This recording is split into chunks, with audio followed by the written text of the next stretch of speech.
New York is on fire. Awami League মাঠে নেমে গেছে, তাদের কর্মসূচি ঘোষণা করেছে, একদম এয়ারপোর্ট থেকে শুরু করে হোটেলের সামনে, জাতিসংঘের সামনে, সবখানে আওয়ামী লীগ থাকবে। নিউ ইয়র্কে বিক্ষোভ হবে, আওয়ামী লীগ এক অংশে বিক্ষোভ করবে, পুলিশ নিশ্চয়ই আয়োজন করেছে যারা ইউনূসের পক্ষে নাচানাচি করবে তাদের জন্য নিশ্চয়ই আলাদা জায়গা থাকে, কিন্তু কোন কোন ব্যাককল এইসব ভুলে নিজে মাস্তানি করতে যায়। এরকম এক ব্যাককলের সন্ধান পেয়েছি। এম রহমান মাসুম, তিনি ওই কয়েকজন ইউটিউবার আছে না, প্যারিসে থাকে, আমেরিকায় থাকে, তাদের লেসপেন্সার বলে আর কি, তাদের চামচার মতো। তো শেখ হাসিনাকে সুযোগ পাইলেই গালাগালি করে, আওয়ামী লীগ সম্পর্কে ধানাই বানাই বলে। তো সে পড়ে গেছিল এই নিউ ইয়র্কে বিক্ষোভরত আওয়ামী লীগের সামনে। আমরা ভিডিওতে দেখি সে খুব ভাব নিছে, তারপরে সে বলতেছে সে পুলিশ ডাকবে। সে যখন পুলিশ ডাকছে তখন আরো একজনও পুলিশ ডেকেছে। তো আলটিমেটলি পুলিশ এসেছে এবং অসংখ্য ভুয়া ভুয়া দনিক হচ্ছে এই রহমান মাসুম, এবং পুলিশের সামনে মাস্তানি করতে গেছে, পরে পুলিশ গাড়িতে প্যাকেট করে পাঠিয়ে দিছে। আমরা ভিডিওতে একটু দেখি।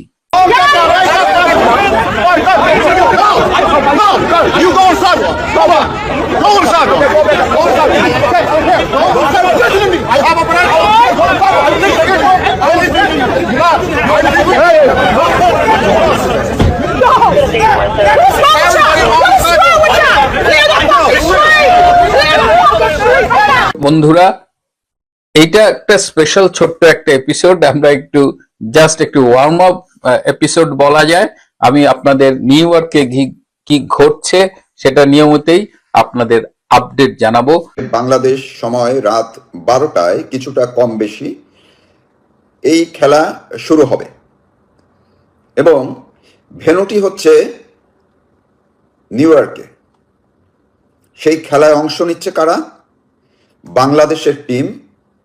বিশেষ করে যেই দলটিকে বাংলাদেশে এখন রাজনীতিক কার্যক্রম নিষিদ্ধ করা, সেই বাংলাদেশ আওয়ামী লীগ একটি বড় টিম, আর তাদের প্রতিপক্ষ হিসাবে এই খেলায় অংশ নিচ্ছে জাতীয়তাবাদী দল বা বিএনপি, আরেকটি যেটি স্বাধীনতা বিরোধী দল জামায়াত ইসলামী। মূলত এই তিনটি প্রধান টিম। আর বাংলাদেশের অন্তর্বর্তীকালীন সরকার প্রধান ডক্টর মোহাম্মদ ইউনূস, তিনি হচ্ছেন মূল এই খেলার একেবারেই একজন উদ্যোক্তা বা একজন সংগঠক। তিনি এই পুরো খেলাটি সাজিয়েছেন খুব সুচারুভাবে, নিখুঁতভাবে। তার যে জ্ঞান, তার যে গরিমা, তার যে দক্ষতা, বিশ্বমানের খেলোয়াড় তিনি। আজকে রাতে কিন্তু সেটি তিনি প্রমাণ করে দিবেন। এবং সেই ভেন্যুটি একেবারেই সেই আমেরিকার মাটিতে, নিউ ইয়র্কে।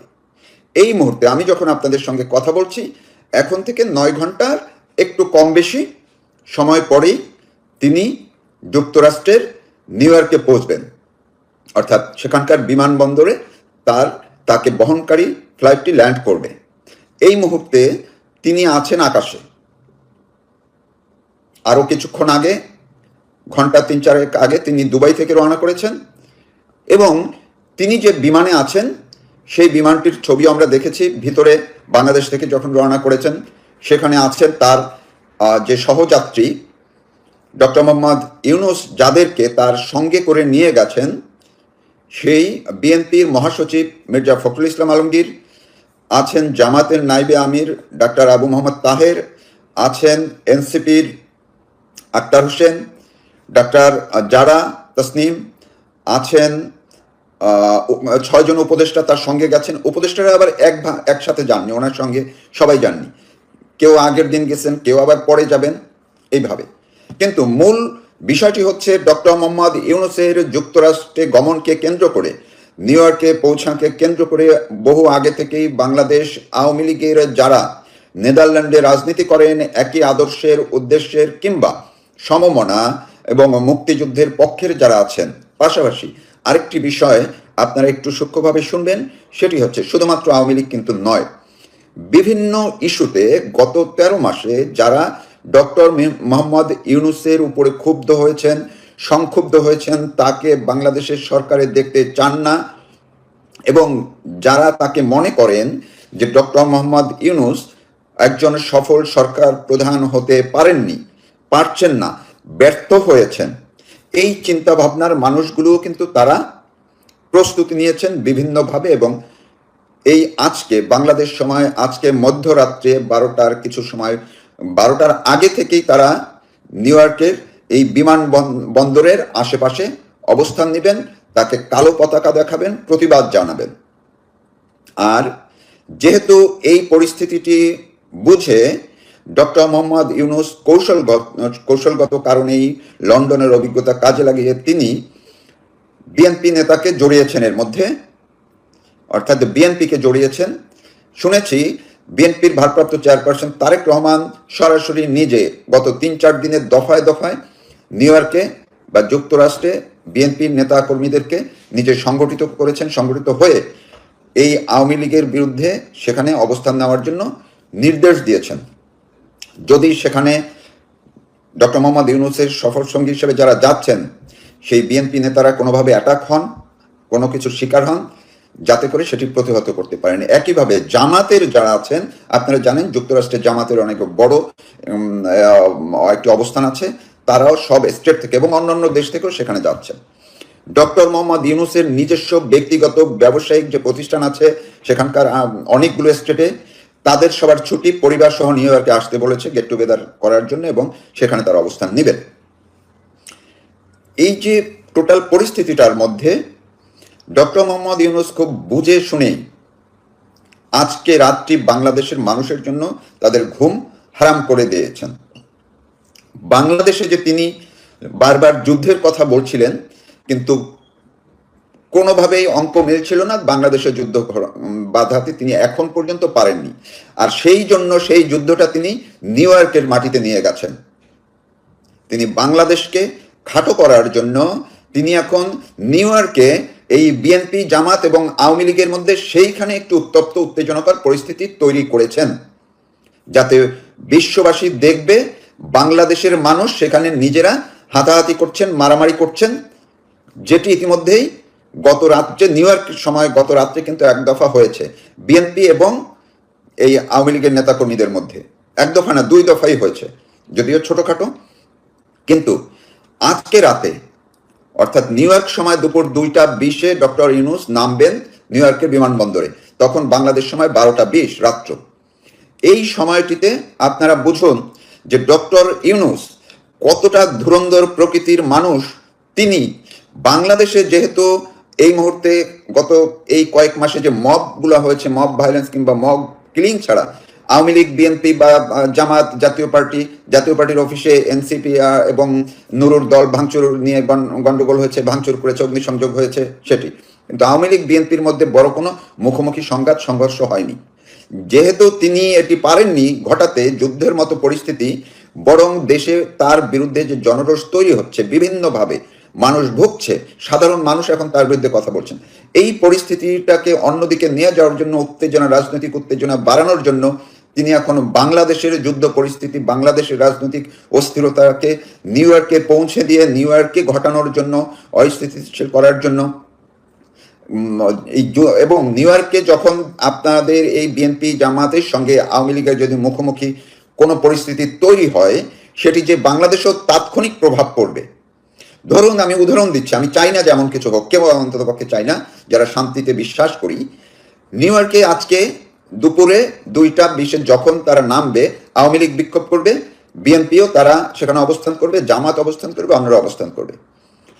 কোনো পরিস্থিতিতে সেখানে যদি খুব বড় কোনো ঘটনা ঘটে যায়, তাৎক্ষণিকভাবে বাংলাদেশে ওই রাত্রেবেলায় বিএনপি কিংবা ছাত্রদল কিংবা জামাতের তারা বসে থাকবেন, তারা নিশ্চয়ই আবার অস্থির হয়ে, উত্তেজিত হয়ে টিভি বন্ধ করে তারা পথে নেমে যাবে।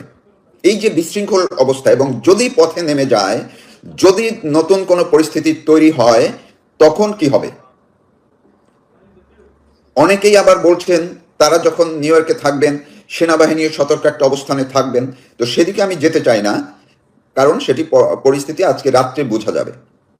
কিন্তু এটি তো সত্যি কথা যে আজকে রাতে আমি যে শিরোনামটি করেছি, আজ রাতে বাংলাদেশে কি হবে, আজ রাতে আর কিছু হোক বা না হোক, সবার দৃষ্টি বাংলাদেশের মানুষের চোখ টিভিতে থাকবে কিংবা এই মোবাইলের দিকে থাকবে, পত্রপত্রিকা থাকবে, অনলাইনে থাকবে এবং সবাই এক ধরনের শ্বাসরুদ্ধকর উত্তেজনাকর পরিস্থিতি নিয়ে তাকিয়ে থাকবেন এবং ঘুম মোটামুটি ওই যে 12:20 সেই 12টা বেজে যাবে বাংলাদেশের মানুষের।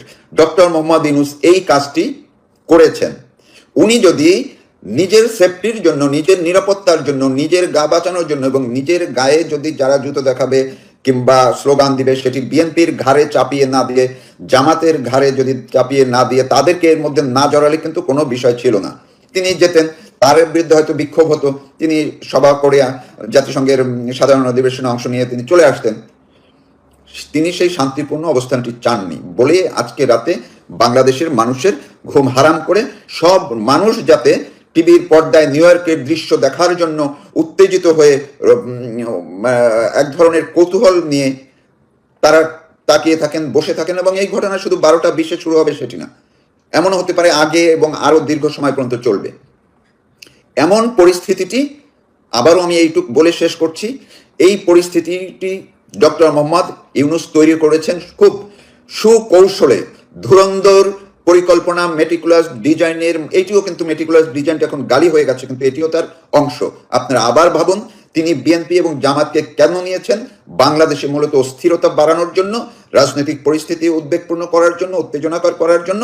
অন্যদিকে নিউ ইয়র্কে গিয়ে সেখানে এই বিএনপি জামাতের তাদের মধ্যে এতদিনকার সৌহার্দ্যপূর্ণ অবস্থা বিচ্যুতি ঘটানোর জন্য, সেইখানেও একটা অস্থিরতা, সেইখানেও একটা আতঙ্ক ছড়ানোর জন্য, সংঘাতপূর্ণ অবস্থান তৈরি করার জন্য এবং বিশ্ববাসীকে দেখানোর জন্য যে বাংলাদেশ আসলে রাজনৈতিকভাবে অস্থিতিশীল। দেখেন নিউ ইয়র্কে এসেও এই জামাত বিএনপি এরা নিজেরা মারামারি করে। এই কথাটি কিন্তু আপনারা মনে রাখবেন। তখন কিন্তু সিনে ডক্টর ইউনূস থাকবেন না। তিনি বলবেন মারামারি করেছে কারা? এটা তো রাজনৈতিক মারামারি করেছে আওয়ামী লীগ, বিএনপি, জামাত, তারা করেছে, আমি তো আর মারামারি করতে যাইনি। কিন্তু ঘটনাটা যে তিনি ঘটিয়ে ফেললেন সেটি কিন্তু আর তখন আড়ালে চলে যাবে। তো বিষয়টি আপনারা অন্ততপক্ষে বুঝবেন এবং রাত্রে দেখতে থাকুন কোন দিকে যায় দৃশ্য, এই খেলাধুলা কেমন হয়, খেলাটি কতটা জমে, নাকি আমরা যে শান্তির আশা করছি, প্রত্যাশা করছি সেই শান্তিপূর্ণভাবেই সবকিছু হয়।